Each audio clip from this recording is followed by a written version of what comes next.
Rapimnas 6 Partai Persatuan Pembangunan atau P3 resmi mengusulkan Sandiaga Uno menjadi calon wakil presiden atau cawapres untuk Ganjar Pranowo.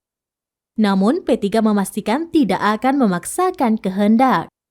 Adapun PLT Ketua Umum P3 Mardiono yang ditugaskan oleh Rapimnas 6 P3 untuk dapat memperjuangkan Sandiaga Uno menjadi cawapres Ganjar kepada Ketua Umum PDIP Megawati Soekarno Putri.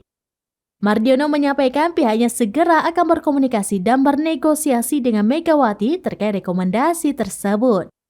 Hal tersebut ia katakan dalam penutupan Rapimnas 6 P3 di Hotel Sultan Jakarta pada Sabtu 17 Juni 2023. Meskipun dia tidak menampik tak bisa memaksakan kehendak agar Megawati memilih Sandiaga Uno. Mardiono menyebutkan tugasnya kini hanya akan melakukan upaya-upaya untuk bernegosiasi dan meyakinkan pihak lainnya agar bisa menerima Sandiaga Uno menjadi cawapres Ganjar.